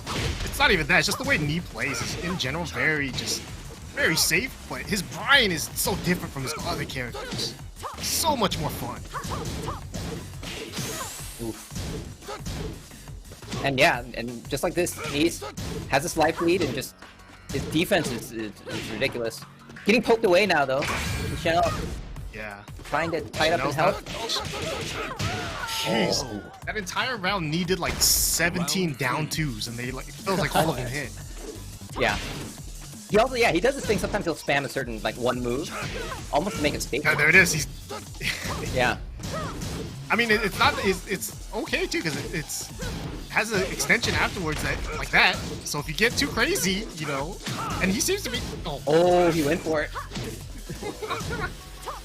this is the player you respect the most, honey. This is the player you respect the most. Oh my god. Taking you downstairs. Oh man. How do you treat the players that you dislike? Chanel, it's not too late to change your answer on your most respected player. Yeah, for real. Oh. I think both of them are Yeah. writing down different characters now, or different players. Like, alright, Knee's crossing his. I was like, nope, no more. Yeah, I mean, Nee put Chanel as his most, player he respects most. But I mean, after I saw that, I don't know if that's right. I mean, I think he doesn't respects seem the mind. Maybe respectful. not. Yeah, that's the best way to give respect is by beating them down as bad as possible. You know. yeah, I respect true. it. I respect it. I mean, but to be completely honest, though, I do know that these two like have a very high respect for each other because I do know that Yeah. for whatever reason, Nee will sometimes just ask Chanel before a tournament set. He'll just be like, "Hey, what character do you think I should play against this guy?" And Chanel will just be like, "Yeah, play this character." He'll be like, "Okay." He'll just go up there and play whatever character Chanel told him to play and win. It's like that's how it works sometimes, you know. That he just has that kind of faith in him. Yeah, and we've seen these two play, I think, in the grand finals of one of the EVO Japans, 2018, 2017, and it was kind of interesting because in that moment, Chanel was also picking like weird. I think he like picked Akuma like for a game. Yeah. He said that he. time. Yeah, There's Zafina though. Zafina. Yeah, I don't think Zafina was out at that time, but yeah, I feel definitely Chanel sees Nee and plays him differently. He does different things against Nee. I mean, if you play this guy a ton, right? Then you have to play differently at least. Because if you feel like they know your philosophy on the game, then they almost can like counter you on everything, right? Fight. Yeah. All right, got some squid move poke. Thing is so long range. Oh, tiger shot. Oh, blocks it this time. It's also very punishable on block, which Yeah. the it's only launch problem punishable, about yeah. punishing it on block is that you have to kind of anticipate that you're gonna block that. Because by the time you recognize that you blocked it, it might be too late. Yeah. You can get away with it a lot, but a counter hit here, putting Nee at the wall, and Chanel here working on a round, if maybe. Oh, okay, Yep. nice. Chanel didn't hesitate. Round 2. He actually wisely just decided to attack before it's too late. +4 counter hit. Let me get to the wall, maybe? This is a wall break, right? The right angle? Yes, it is. Oof. Just going in neat. Relentless. Oh, okay, here we go. Oh, but counter hit 1+2, such a great move. Yeah. I'm gonna break the floor here.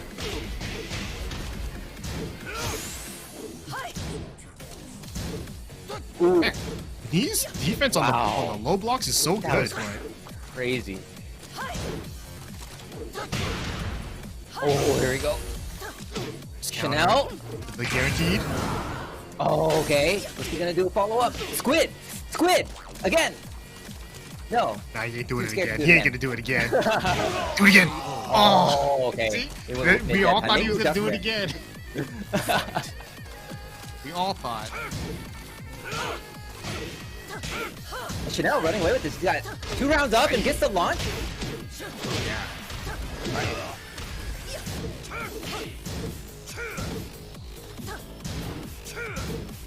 Oh man. Using the taunt, kind of faking the pressure, but nice. Just the raw jet upper there. Keeping at the Easy wall, trying punish to roll on the away. wake up. Ooh. Chanel back to the wall, literally. Oh, how many more? Pokes. Oh, the pokes. He was breakdancing there. You're not Eddie. What are you doing? Maybe, do they understand what the word respect means? Maybe there's a mistranslation when they asked them the question. Maybe they, Yeah, I'm kinda maybe they confused by didn't that. ask them the respect. I don't know if they got asked the right question. Yeah. How many lows was that? Like that was, and like he did like so many lows there, and then like he went mid, and the one time he went mid, like knee went to block, and it's like everything was hitting there. And After he hit him with yeah, that mid, that's when he started doing the back turn for funsies. Like, I'm just gonna turn Yeah. around and dance a little bit for Yeah. no reason. Yeah, just like that. And Chanel definitely gets like that. Like, he definitely has for fun moments. Like, I feel like the most respectful moment that he's had was when he went to sleep against Nee in that tournament set where Nee did range Yes, I drive, remember that. and he just fell asleep. It's like right Yeah, under that. yeah. Well, Yeah, that was the right Chanel's a move, yeah. showman. Yeah, and definitely. I mean, he's a very expressive player, and even in high stakes tournaments, like he's not afraid to bust out shenanigans, and yeah, it's fun to watch these guys. But yeah, so it's 1-1 right now. I guess we are here in the third game. I don't know. Do you think we'll see a character switch, or are we gonna have stubborn? Maybe. This stubborn Brian. Maybe. Pick? I don't know. he's been- I don't know. Personally, I want to see the Brian again, but if I'm Nee, he keeps with the Brian, but goes to Mishima Dojo. Yeah. I kind of want to see his Negan though. When he, like the Negan stuff that he did when he's playing Nobi that one time. I forget which tournament that was. See, he has so many characters like that where he can just show off so many different like ways of dealing with problems. Yeah. Round 1. Oh man. Here we go. Fight. Big game here for both players. There's Athena versus the Brian. Nice interrupt. I didn't know you could do that. I mean, actually, let's do that.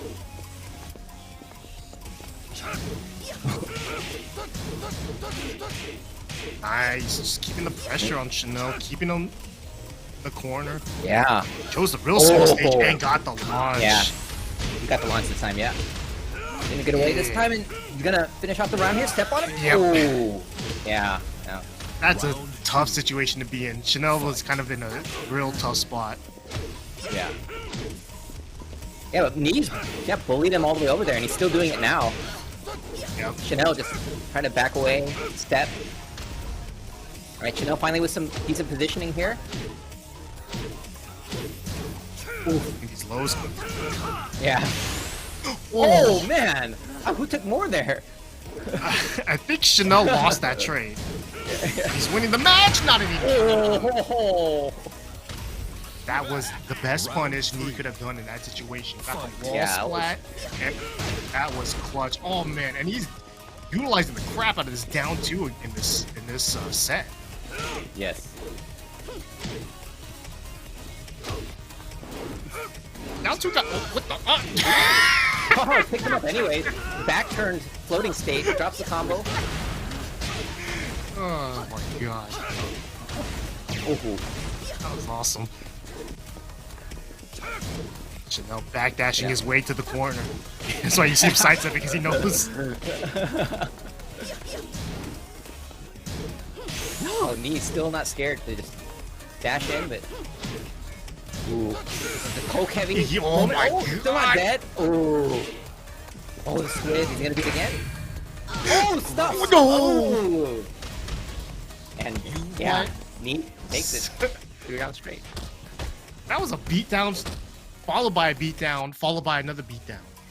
That was Yeah. 3 beatdowns in a row. Yeah, it still felt like anyone's match to win. You know, it's weird.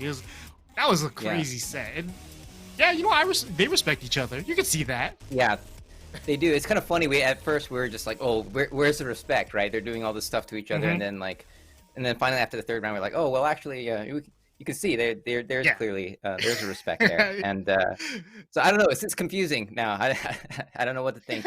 It's Well, man, but yeah, I can these tell two you though players, I mean, no matter what though, the result of that match was gonna be terrible for this pool because look at the rest of this pool. You still have Saint and Infested waiting, so there is just a ton of matches here that are gonna. Like, there's no real way to know who's gonna do well in this pool. Although you can give Nee, you know, a little edge, right? Because he has that one victory. Will that one victory mean enough? Find out. But next up, we got Infested versus Saint. The newly acquired Dragon X Vision Strikers Infested. I like saying that. And you know, technically, we're the first people ever to like introduce Nee, Chanel, and Infested as Vision Strikers, Dragon X. So yeah, yeah. World first. Yep. See here. Wow, he's been playing since Tekken 6 VR. Oh, look at the players he respects. They don't respect him, but he respects them. Oh, well, they're gonna have to update their profile at this point. You can't just leave them hanging there like that. But yeah, Infested plays Fakumram. But what's interesting is I kind of remembered him from playing like a crazy good Negan. Actually, this is one of the players that's kind of making a name for himself, and he got the sponsorship, and he does main Fakumram, but yeah, he has a Negan that he'll bust out every once in a while. So it'd be interesting to see what he plays. Oh my God, look at that picture of Saint. Yeah. This is an old boy Saint, right? Yeah. Kind of. Oh, you see, Saint, man, everything started playing in '95, Tekken 1. Saint showing his age. JDCR and Roman as the players he respects. Yeah. Horhawk is his favorite character. Yeah, that's weird. I don't know. Maybe he likes the character's like design or something. Yeah, but his favorite food he says is hanshik, which is it's a Korean word. It just means Korean food. Like his favorite food is Korean food. Is basically what he's saying. Yeah. I can't disagree enough, or not disagree. Yeah. I can't agree enough. What did I say? Yeah, what have you against Korean barbecue? I was like, when I was saying it, I was like, man, that doesn't sound right. Why did I say it like that? No, I agree. Korean food is top. Yeah. So yeah, there's stuff I like. But yeah, there's Korean barbecue. You guys got like kimchi tacos and like weird stuff. Over in the States I eat like I'll eat like I had a kimchi quesadilla and I was like, this doesn't taste good.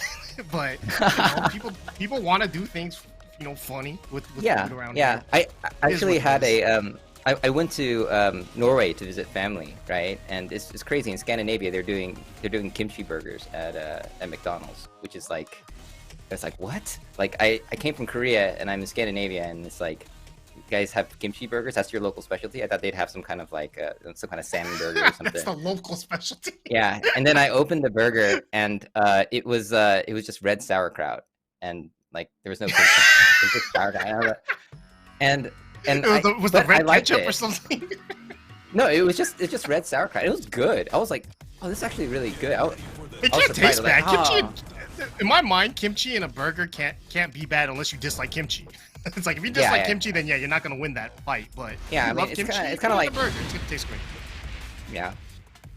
All right. Well, that's a lot of food talk. We got Infested here. DRX Infested versus Genuine Gaming's Saint. Both these characters came out kind of in the same. in the same season, right? Ganru came out first with Leroy. Oh, yeah. Yeah. Pokemon came out a little bit later, so I am a Yeah. huge Saint fan. I'm biased as all hell.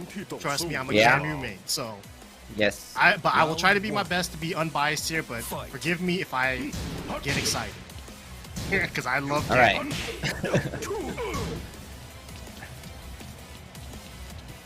This matchup, honestly, as a this matchup as a there it Ganryu is, the player first one. is fun. It's fun. Yeah. Whoa! Wow, that 174 whiffed. Oh. And Ganryu has those special one jabs, right? Yeah, I it's think 12 that's frames. start up more. plus- Yeah.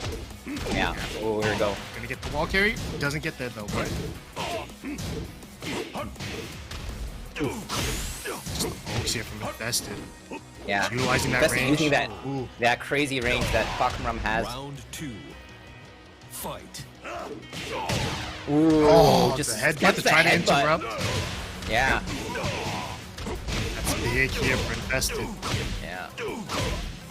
Ooh, Saint just getting had his- to kick after had to. Oh, look at that. Round He's getting his watch ankles your- taken out. fight. And Sane hasn't really started that the Ganryu pressure quite yet. Oh man, he went for a tough combo too, but he got the launch on that down 4. That's what you gotta do. Sidewalled. Gonna try to go for a combo. Oh, oh, Drop drops the the combo, combo.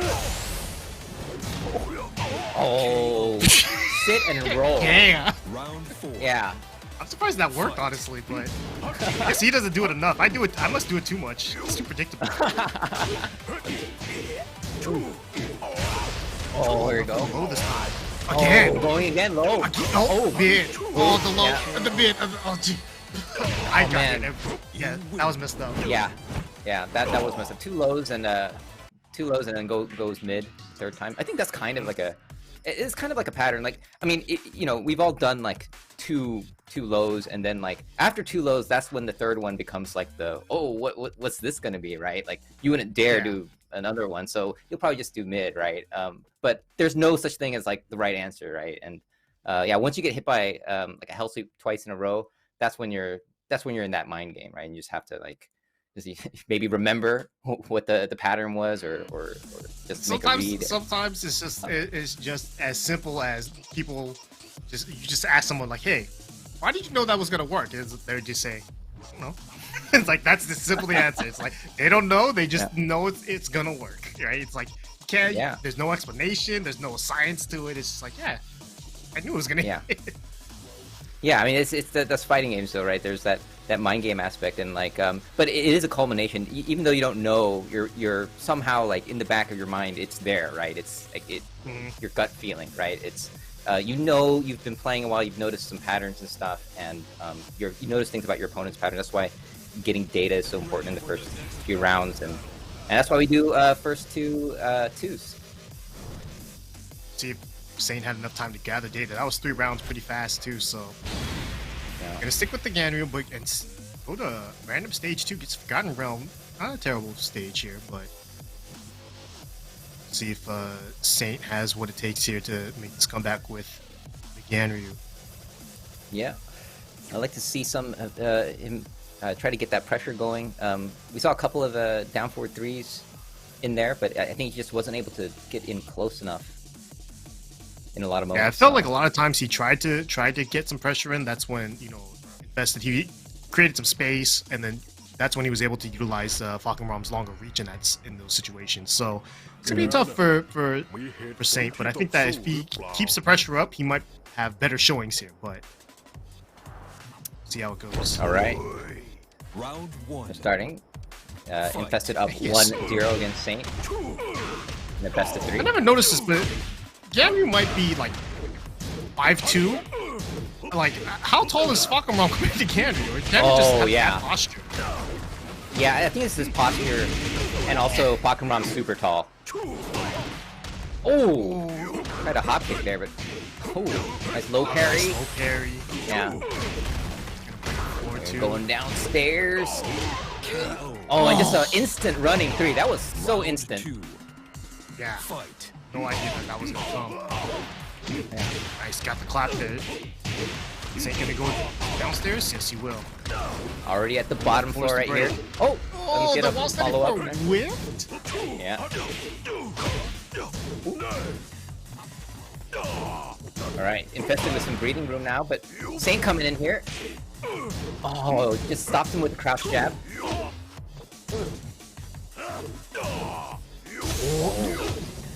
Yeah. Punish. Oh, there we go. Oh, here's Nice that pokes Ganryu there. pressure. Coming in. KO. Oh man, infested is going crazy. 3. Yeah, he started just doing low crushes, but Saint just being patient, sidestep, getting Yeah, launched now. nice, This time with beautiful. that sidestep. Ooh, nice. Use the plus frames, gets clap. Finishes another the splat string. here. Yeah, and That's Saint is on a unexpected. roll right now. Wow, goes for mix. Oh, nice block. Blocks at the time. Yeah. KO. Ooh, and he finishes the string that time. Round Down forward 4. 1 has actually 2 parts of Fight. to it after. Down forward Yeah. 4, and then you can finish it high at the end too. And invested, you know, being a little bit more careful. Ooh, that's 14. That Saint could launch that if he was super sick. And he is super sick. I've seen him launch Yeah. minus 14 things with platform 4, but that one's tough. Yeah. Nice. Ooh, Gets hand the- at the wall splat.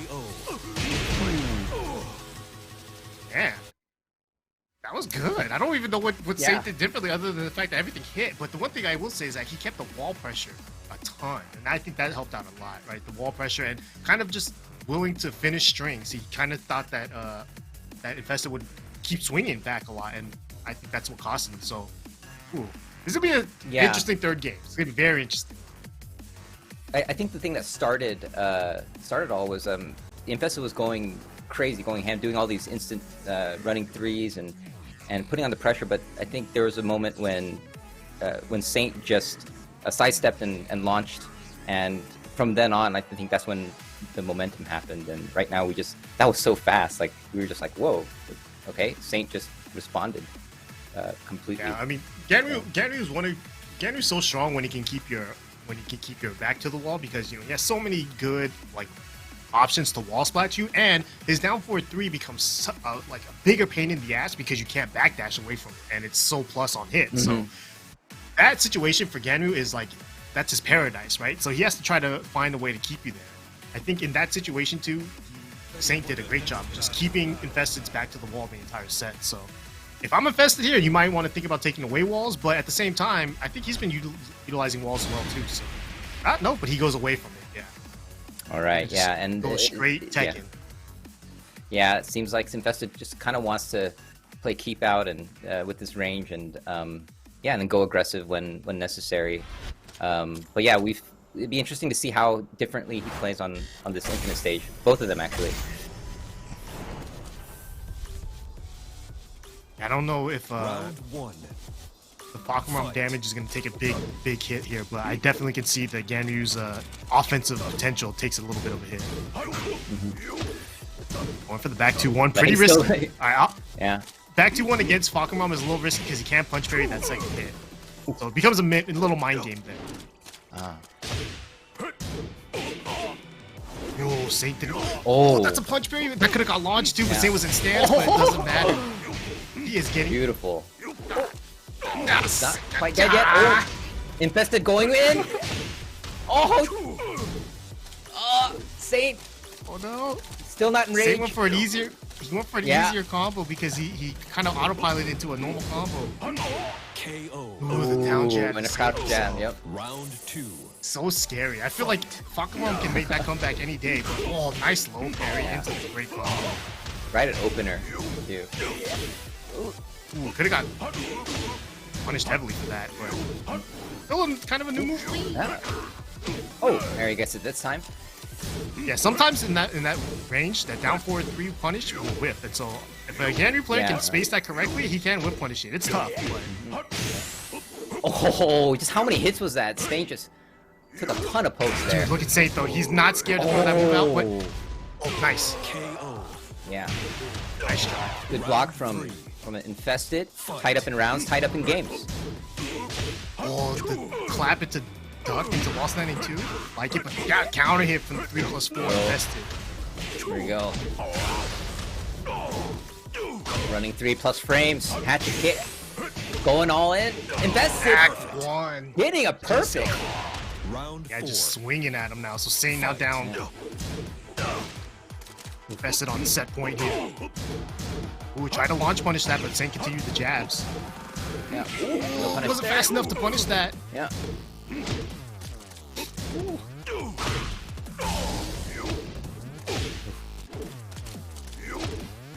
Ooh, again. The All right, here lows comes the are coming out pressure. from Saint. Yeah, And he the, goes yes. mid there. Classic Ganryu. Yep. Final round. Oh, Nice this job. is Final round. It's tense. Oh, Down gets a for launch from the 2. beginning. Oh, Saint's in his again. head. Oh, again. Saint just recognized that he only needs to do 2 moves. Oh, he does it again. Oh, Oh my God, Saint. Oh man, I got Oh my frustrated God. watching that. I got frustrated. for you got investing. frustrated. I got hype. That's Yeah, my you're the God offense. player. I love that. Because here's the Ooh, thing. man. As if, all right, I'll be honest. I would have not done that if I was Saint, because I am not Saint. That's the reason why Saint is so good with Ganryu, because at a certain point he recognized, get rid of everything else. Down 4-3, down 4-3, down 4-3, down 4-2. That's all he needed, and that's Yeah, all but that. That's everything- all that he needed.